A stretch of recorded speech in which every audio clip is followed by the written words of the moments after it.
Hello and welcome back to my 6th grade math videos. It has been a little while since our last video. Well, we've been working on our tests and we finished up our last unit, but now we are beginning our new unit, and that is covering ratios. Now, ratios are something that you may be familiar with. You might know a little bit about them from last year, 5th grade, but really we're going to use them a whole lot this year in 6th grade, and we're going to go into depth on them. So first we want to know the definition of a ratio, and then we want to know some properties of ratios and ways that we can write these ratios, and then we'll get into some examples of how to use them. So for our definition of a ratio, we're going to say that a ratio compares two amounts. So anytime that we're making a comparison of two different things, we might be comparing apples to oranges, we might be comparing Jets fans to Falcons fans, or we might be comparing students who pass their test to the number of students who fail their test. As long as we are making a comparison, we can talk about that in terms of ratios. Now, there's a couple different properties of ratios. One of them is that, well, ratios are a little bit like fractions. So we can reduce them like fractions. So we'll talk a little bit about that. But there's also 3 different ways that we can write ratios. I'm going to use the letters A and B here, just to represent any set of numbers. So A could be 3 and B could be 4. But we could write ratios as a proportion. So we could write them as like 3 to 4. That's how we would say that. And that would be like A to B, if we want to write it more generally. We could also write ratios like fractions, so like 3 over 4. I said that we can reduce ratios like fractions. We can also write ratios like fractions. And that would be like the form A over B. That's a type of a ratio. A fraction is a type of a ratio. Or we could just write them in like sentence form. So that's 3 TO2 4. That would be like in the generalized form A to B. So these are the 3 different ways that we can write a ratio. It can be written as a proportion, it can be written as a fraction, it could be written as sort of a sentence form, but either way they're all representing the same idea. We are comparing this first quantity to this second quantity. We're comparing 3 to 4, 3 to 4, 3 to 4. And we're going to talk about some of the ways that we can use that information. So we might, I forgot to actually write these down, so let me do that very quickly. We might say in the situation there are 10 apples, I'll fix that typo in a second, and 12 oranges. And just a bowl, there's a bowl sitting on the table there, and there's that typo fixed. So there's 10 apples and 12 oranges, and I'm going to address that as well. 10 apples and 12 oranges, I'm sorry. And so we could set up a ratio to compare these two quantities. So we could say that there are 10 apples, and we're comparing those to the 12 oranges. We're comparing the amount of apples to the amount of oranges. And sometimes I think it's helpful to draw a little picture. So I'm going to draw a little apple there. And I don't have an orange color right now, but I do have a yellow color. So it'll be a yellowish orange. There we go. So we've got apples and oranges. And I like to compare these, or I like to label them, because as we're comparing them and as we're reducing them, sometimes it's easy to forget which one represents which. So here, this could reduce just like a fraction. So if this was the fraction 10 over 12, both of these could divide by 2. They would divide by 2 and get 5 to 6, just like we could get the fraction 5 over 6. From that by dividing by 2, top and bottom. Same thing here. We just divided top and bottom, I'm sorry, left and right in this case, by 2. So then this says the ratio of apples to oranges is 5 apples to 6 oranges. So we could say, if we're going to interpret those numbers, for every 5 apples, there are 6 oranges. Every 5 apples, there are 6 oranges. And that's our conclusion from this statement right here. This ratio can produce this sentence. Now, this isn't saying that there's only 5 apples and there's only 6 oranges, but this is just saying that if we pull a handful of fruit out of that bowl or off of that table, 5 of them If 5 of them are apples, then 6 of them are probably going to be oranges. It's telling us something about the relative quantities, and those might be some big words there, but it's really just telling us whether there's more of one or the other, and how much more of one or the other. So you might look at this and say, well, are there more apples or oranges? Well, it's pretty clear that there are more oranges. And that's clear from the initial problem, just because 12 is a bigger number than 10.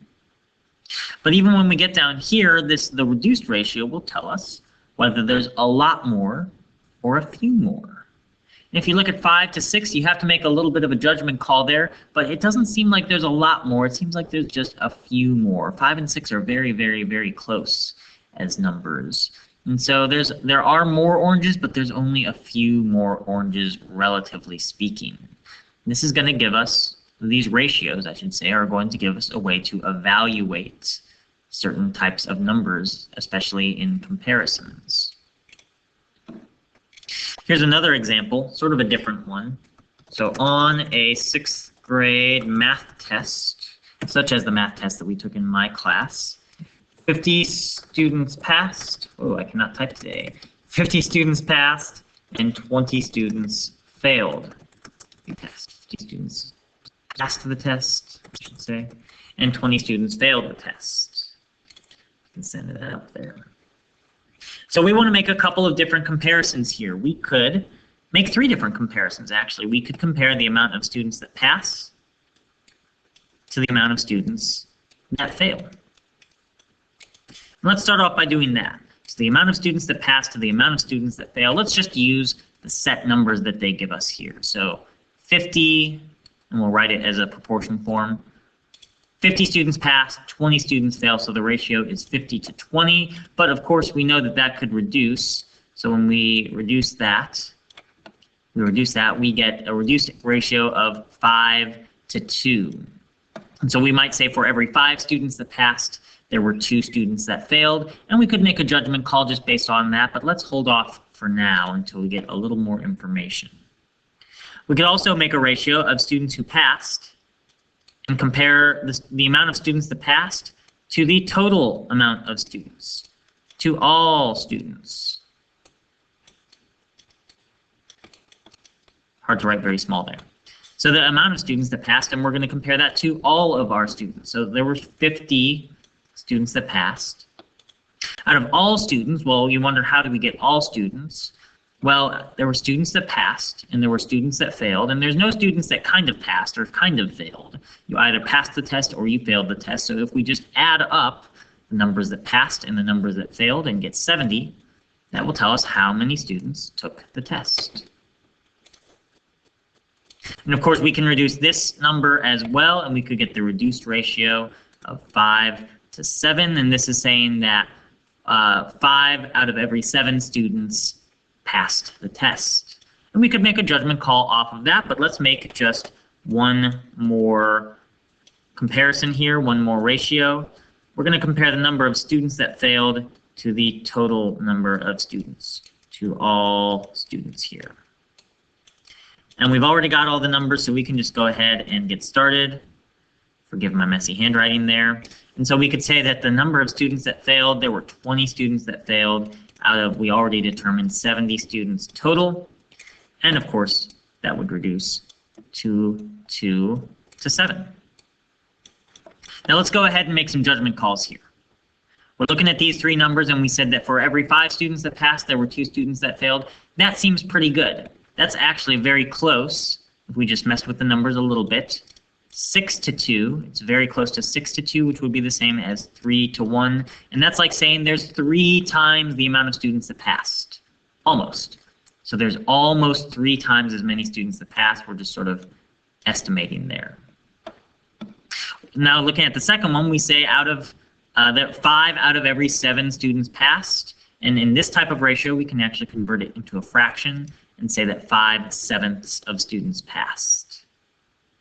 And the same thing here with this type of ratio, 2 out of every 7 students failed, so we could say that 2/7 of students failed. So 5/7 passed, 2/7 failed, and then there's 3 times, almost 3 times as many students that passed as opposed to students that failed. And so that could tell us, if you were a teacher like me, and you were trying to figure out whether you taught pretty well or pretty badly, you could look at those numbers and say, actually, I think I like those numbers. 3 times the amount of students passed. 5/7 of my students passed. Only 2/7 of my students failed. That means a lot more students passed and not that many students failed. And so using ratios, we can make some judgment calls about these different types of numbers and these values that we get. And so when we make comparisons, we can determine that pretty easily. And it requires a little bit of those judgment calls, and that's an instinct that you have to hone. You have to improve it over time, but I have no doubt that you will be able to do that very soon. Now, there's just one last thing that I want to bring up briefly, and I might bring this up again in the next video lesson as well, but I want to bring up the idea of reducing ratios.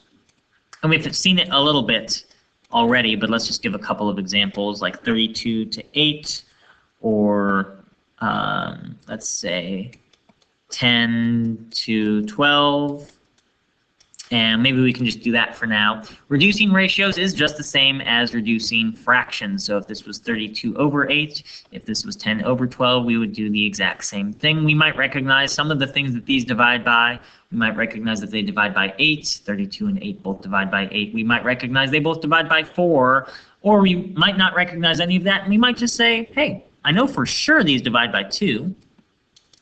And let's just try that out. Well, 32 divided by 2 is 16, and 8 divided by 2 is 4. And maybe at this point you recognize, oh, now I know that these divide by 4. And so you just want to keep dividing until they can't divide anymore. So 4 goes into 16 4 times, and it goes into 4 once. And so instead of having a 32 to 8 relationship, you could say you have a 4 to 1 relationship. And that could be much more useful in whatever situation or whatever context you're applying this to. Similarly, with 10 to 12, you could say, hey, I know that both of these divide by 2 for sure. I'm not sure if they divide by anything else, but I know that. We write that as 10 divided by 2 is 5, and 12 divided by 2 is 6. So this reduced ratio becomes 5 to 6. And oh, look at that. That is the only thing that they divide by. So that is my fully reduced ratio. Hopefully that helps you out a little bit with reducing ratios, and of course, you can be looking back at some of those other things as well and learning how to make our judgment calls, learning how to use ratios, number type things, and of course, we're just going to be continuing to rest on that concept that a ratio compares to amounts. But that's all for today. As always, if you have any questions, you can email me, and I hope that you all have a wonderful day. I'll see you next time.